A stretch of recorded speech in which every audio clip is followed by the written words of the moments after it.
If you're looking for homeschool sanity, welcome. I'm Dr. Melanie Wilson, Christian psychologist turned homeschool mom and curriculum author. But I was once so disorganized, I thought I had to quit homeschooling and stop having kids. Now, by the grace of God, I have 6 homeschool graduates.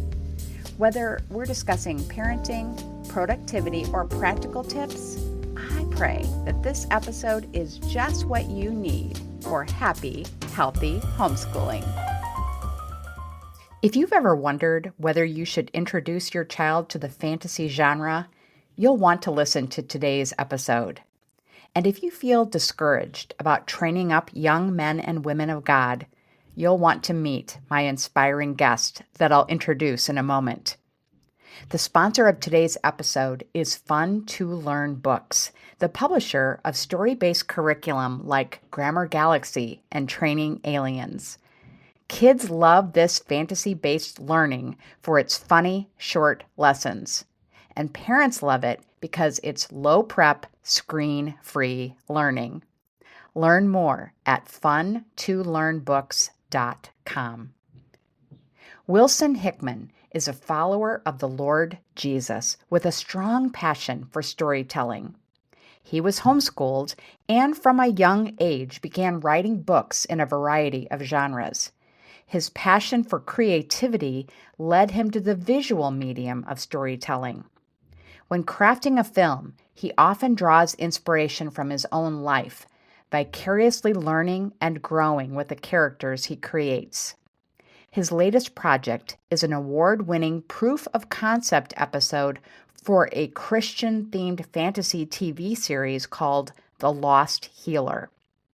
Inspired by real-world spiritual warfare, the series is designed to transport viewers to an exciting new world while inspiring them to navigate the struggles of this one. Recognizing the power of stories to shape the culture, Wilson seeks to make compelling, God-honoring entertainment that can be enjoyed by a broad audience. I loved our conversation and hope you do too. Wilson, thank you so much for joining me here on the Homeschool Sanity Show. Can you take a moment to tell us more about you before we launch into our topic?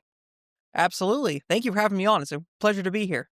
So I'm Wilson Hickman. First and foremost, I'm a follower of Jesus. I say that before anything else because that's ultimately where my identity and my well-being comes from. I am a follower of Jesus who loves storytelling, specifically filmmaking. And I got my start in filmmaking and really creativity at a young age by actually writing books at first. And I would literally handwrite stories before I learned how to type on a computer. That graduated pretty quickly to writing novels once I learned how to type. And then from there, I moved to writing screenplays. And I went to film school recently, graduated, and made a few short films there. And have been making short films after graduation as well. And that brought me to the point where I've now made a proof of concept episode for a Christian-themed fantasy series called The Lost Healer. And it's a live-action episode. And I've just been so blessed to be able to work with such amazing actors and amazing crew that God brought together. And The Lost Healer is a fantasy adventure that weaves biblical themes allegorically into its story while remaining engaging fiction that will, Lord willing, appeal to a broad audience. It's just so cool. It's just so cool. I'm glad you think so. I do. I think that the homeschooling moms who are listening to us right now are going to agree with me that, this is what we want for our kids to have them use their gifts and their interests in a way that allows them to serve God, to serve others, and also just fills them up. I can tell that you are so excited about what you're doing that it's fulfilling. And I just love hearing that. Thank you. Yeah, I myself was homeschooled, so I know exactly where you're coming from on that. Yes, I figured you did. Okay, so let's talk about the fantasy genre. What draws you to that genre as a way to teach spiritual truths? And why do you think that it resonates so deeply with homeschool students in particular? Yeah. So, first of all, what draws me to the fantasy genre, I think, is perhaps seeing such powerful examples of it growing up used to teach biblical themes. So, for instance, when I was being homeschooled, we read The Pilgrim's Progress, and I thought that was just so compelling because it takes this character who's literally named Christian, and it takes him on all these encounters about the struggles and the growth of the Christian faith. Now, obviously, the allegory of the story is very, obvious and clear. That Mhm. was the author's intention. But then you have subtler examples like C.S. Lewis's The Chronicles of Narnia, or even Tolkien's Lord of the Rings. There's biblical theology and themes woven throughout Lord of the Rings as well. And being exposed to those and reading the Narnia books as a kid, I realized that you can have these larger than life fantasy stories that are actually helpful for conveying Christian themes. And they're not always on the nose. They're not preachy. They are woven through a compelling fictional narrative. And I think a few years ago, I actually was reading the Bible and I realized most of the Bible is also straightforward narrative as opposed to preachy, theological statements. And so, for instance, you have most of the Old Testament is narrative with the book of Genesis, for example. And you have the account of Joseph being betrayed by his brothers, sold into slavery, and these are all real events that happened to a real person. But you can also see types and shadows pointing to Jesus all throughout the narrative. So Joseph is accused of a crime he didn't commit, ends up in prison, just as Jesus is wrongly accused and put on trial. Joseph is in prison with two criminals. One of them is spared, one of them is killed, just as Jesus is on the cross with two criminals. One of them is saved, the other one is not. And then Joseph resurrects by being delivered from prison, put in a high authority over Egypt, and he saves the land from a famine, just as Jesus literally resurrects and then commissions his people to share the good news. You can see all those foreshadowings of Jesus, but not in a way that detracts from the life of Joseph as a compelling narrative in its own right. And so I saw that and realized you can do that with fantasy storytelling, in particular, the genre of fantasy, because fantasy is kind of a paradoxical genre. On the one hand, it takes us out of the real world and has this escapist element to it. But on the other hand, it amplifies, when done well, that is, it amplifies the conflict between good and evil and puts a magnifying glass over things like honesty and courage and integrity, things that if we just focus on their real world applications through the eyes of our flesh can seem kind of mundane because we don't see these larger than life stakes played out in our own lives necessarily. But fantasy is kind of good at amplifying that and showing how the decisions we make, the small things we do on a day-to-day basis, those have potentially eternal implications. And fantasy sort of expands our imaginations to have categories to put those things in and to properly appreciate their weight in light of God's eternal plan for us.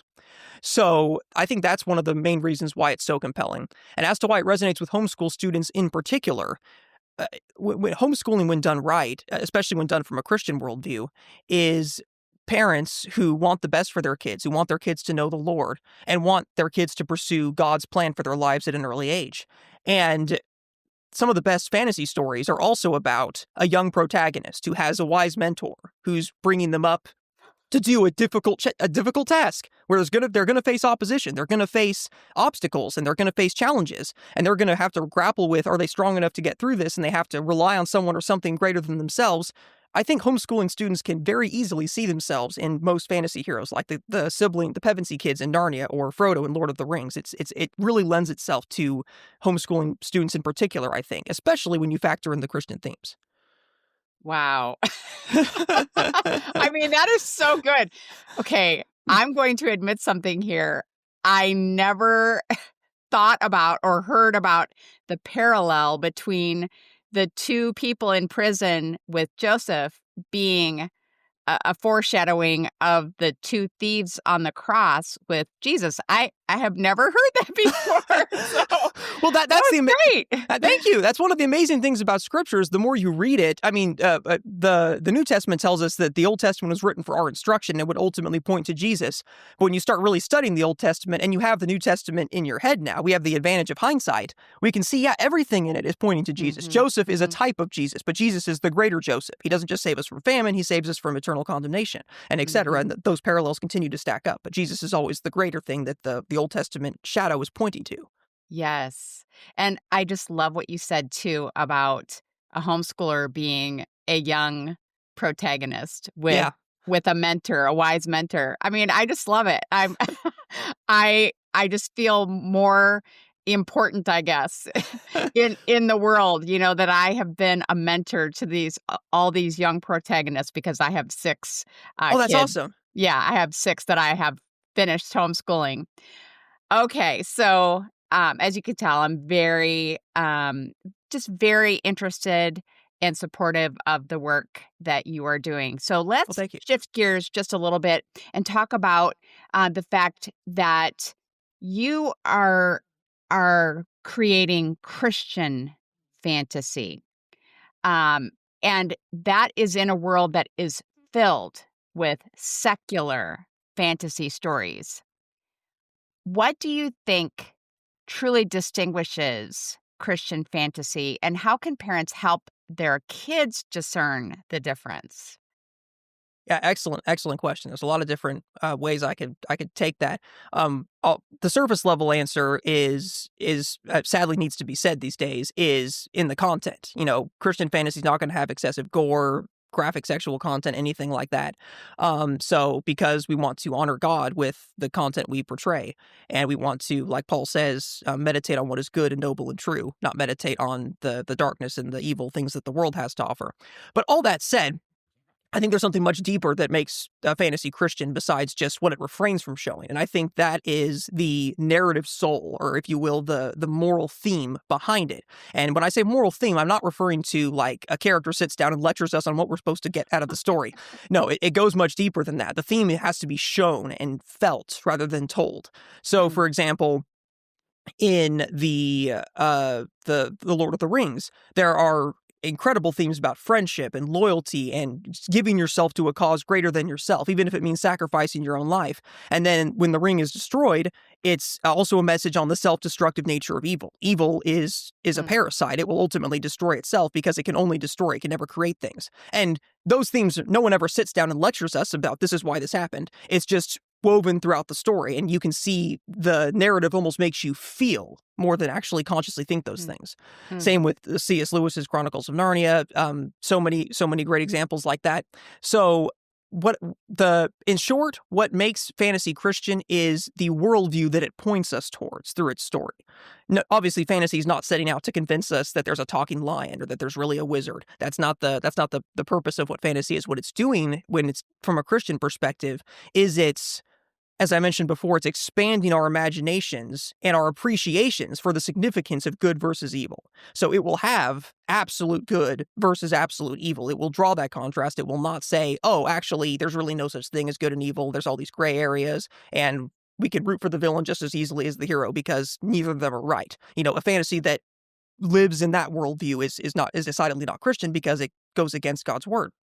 And then also, I think fantasy that's from a Christian perspective will, in some ways, acknowledge the weakness, the frailty of human nature, how we ultimately have to depend on someone outside of ourselves, something larger than ourselves.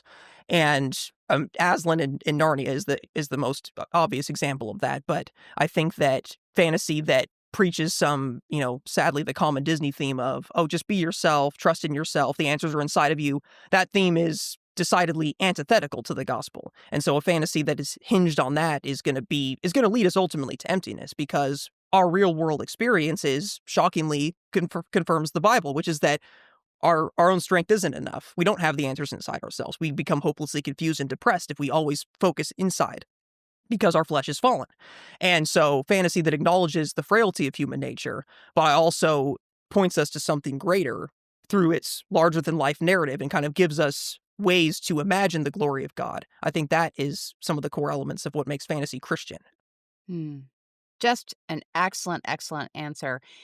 I find that many times, and this is just a commentary on what you're saying, I find that many times parents get so focused on the details of the movie, the funny parts or the cool, maybe graphics, Uh, and just like the obvious storyline that they sometimes can miss a theme that is truly antithetical to the Christian faith, we can just kind of take it in without really thinking about what it's trying to say to us. Do you agree with that? Absolutely, absolutely. And that's why filmmaking and cinema is so powerful for shaping the culture, because when done correctly, it doesn't come right out and tell you what it wants you to think. It just makes you feel it subconsciously. Hmm. And so you watch movies that are made from a Christian perspective, that are baked in a Christian worldview, then you're going to come away subconsciously thinking more in alignment with Christian principles. The opposite is also true. You watch a very well done movie that doesn't preach at you, that just weaves secular notions that appeals to our flesh, then subconsciously we're going to come away with that closer to the devil's way of thinking.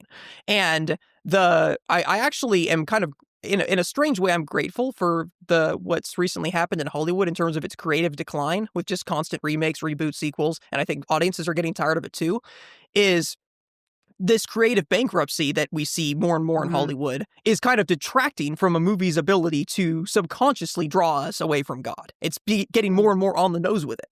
And at the same point in time, I think this is where we as Christians need to rise up and reclaim the art, so to speak, of storytelling, because we serve the ultimate storyteller, the ultimate artist, and we should be the pioneers of excellence in storytelling. And so I think our stories we need to push ourselves to tell more compelling stories that don't lecture, don't preach, that are just organically and subconsciously weaving biblical themes into them so that the audiences are made to feel rather than think I'm being lectured to. Because a good story, as even Jesus demonstrated with his parables, a good story is meant to make you feel and take in themes in a way that is not just being directly told what to think. Mm-hmm.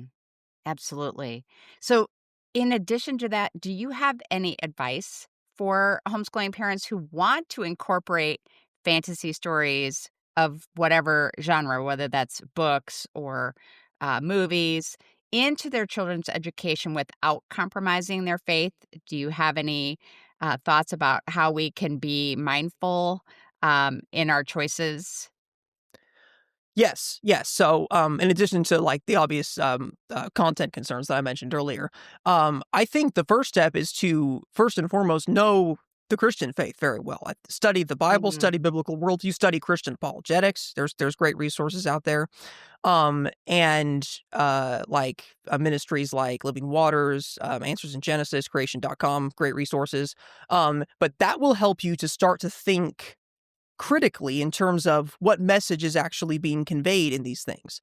And then you can, knowing the biblical worldview very well, you can ask yourself, okay, with this fantasy story, if this character at the end is being like applauded for taking this course of action, are they being applauded for, like, I'll give you a great example. Recently I went to see the new Tron movie.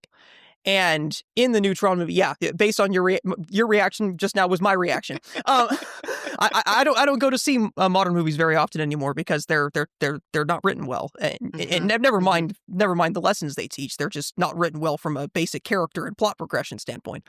But at the end of this film, the new program who's brought out of the grid, the whole movie is about him rebelling against the programmer who created him. Mm-hmm. And then at the very end of the film, he tells another program that, I don't need to serve the creator because that's not my purpose. My purpose. And I'm like, wow, that is so on the nose of like, I don't need to serve my creator. I can determine my own purpose was basically the theme. Now, in the movie, the creator, of course, is a human who's portrayed as evil. But I just couldn't help thinking that that's exactly how Satan wants us to view God. God, I don't owe God my allegiance. God doesn't define my purpose. I can define my own purpose. Well, we live in a society where people are trying to define their own purpose, and it's not working so well. And the one who makes us knows what's best for us because he knows what he made us for. And but anyway, things like that. Just look for things that either point you to God or point you away from him. And yeah. That is so good. I love that, the simplicity of that. Are there things in this film that are pointing us toward God or away from God? Just And excellent. what God says about us, because that's not even necessarily like I think a film could theoretically not have anything directly to say about who God is, but what does the film say about who humanity is? Like, is it saying that we are our own saviors, that if we just get good enough, we can make the world a paradise ourselves? That's equally dangerous because that's not true. We need a savior. We're not our own saviors. Right. So good. Just preach it. Excellent. Yeah. I do my preaching on these podcasts. When I tell my stories, I don't want to be preaching. I know you don't. No. Okay. So with your storytelling, how do you hope that the Lost Healer is how would you describe it? What is the particular genre of it? So besides fantasy. Yeah, so it's a character-driven fantasy drama. Okay. So basically what it's a story about a young princess whose kingdom is invaded when she's only a child. That having grown up without her parents and growing up under enemy occupation, she embarks on a dangerous quest to find a forbidden relic that can free her, that's prophesied to free her people. But most of her people have lost faith in this prophecy, including her brother, who's now being manipulated and controlled by the High King who took their kingdom over, and now he wants to set her brother up as like this puppet king. And her brother is, with good intentions going along with it because he wants to maintain the fragile peace and not lose what's left of his family. But Princess Kiva, our main character, she still believes that their kingdom can be set free according to this prophecy. And so she embarks on this quest to find the healer, the lost relic, which is where the title comes from. And along the way, she ends up inspiring hope in others, including one of the enemy knights, and slowly brings him over to the light side. And basically, the story is largely inspired by how Christians are to live in this world as we wait for the return of Christ. There may be people that we have difficulty reaching with the truth, like our friends, our family, our relatives, people close to us who it's harder to witness to them because we're afraid of saying the wrong thing and driving them away from Jesus. But as we live out our faith consistently, Lord willing, then we start to influence even strangers around us who we may not know are watching us. And so Kiva and this young knight kind of represent that as he is starting to realize the cruelty of his masters and the hope that she has because of her faith and the truth of her faith as he actually sees her finding clues to where the healer is hidden. And he's been taught his whole life these things don't exist. And so that opens his eyes. And all along the way, Kiva's trying to reach her brother, but is actually reaching those around her as well without even realizing it. And there's so much more I could tell you about the story because I've written more episodes, but I don't want to spoil anything. Right. Needless to say, there's more characters, there's more plot twists that come down the line, but that's basically the essence of this first proof of concept episode that we're now sending through its film festival circuit. Okay. Yeah. So what is what's the hope for it? So just kind of explain it to me because I'm not in that world. Sure. So the proof of concept episode right now, we're in the marketing phase. So we're basically trying to build an audience for the series as well as find an executive producer who can help us raise funds for season 1. So that's the stage we're currently in. So we're doing social media campaigns. It's going to film festivals. And by God's grace, it's actually been doing very well in the film festivals. It won Best TV Series at ICFF this year, which is International Christian Film Festival. It's gotten several other award nominations, and we're just grateful for how far God has taken it. And now we're just praying for the right production partner to bring season 1 completely to life.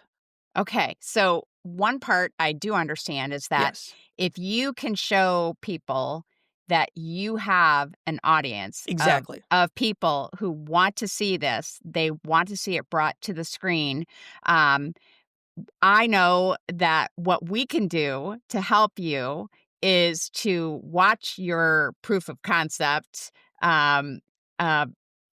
episode, I guess. Exactly, yes. Okay, of The Lost Healer. So where can we go to see it, and tell us what else we can do to help you?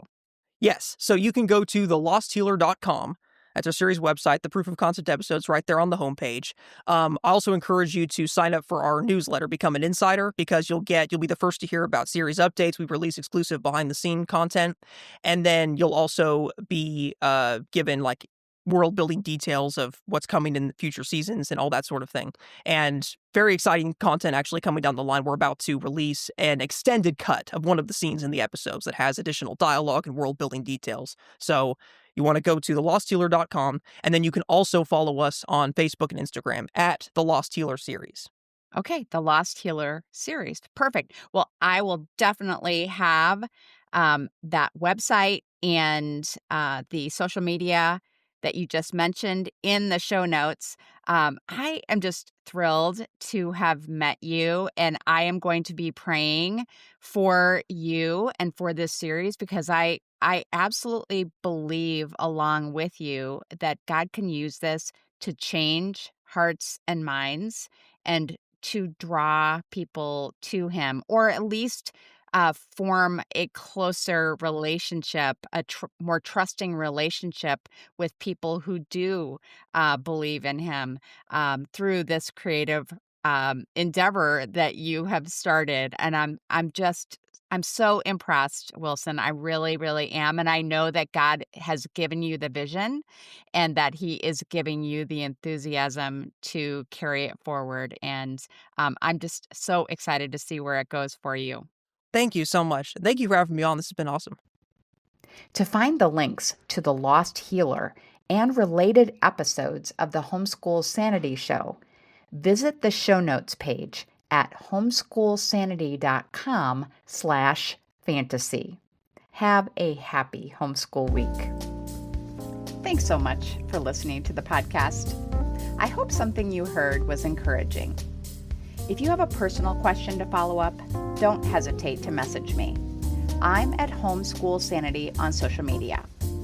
Be sure to check my free resource page at homeschoolsanity.com/resource and find Sanity Saving Curriculum at funtolearnbooks.com. This has been a production of the Ultimate Homeschool Radio Network.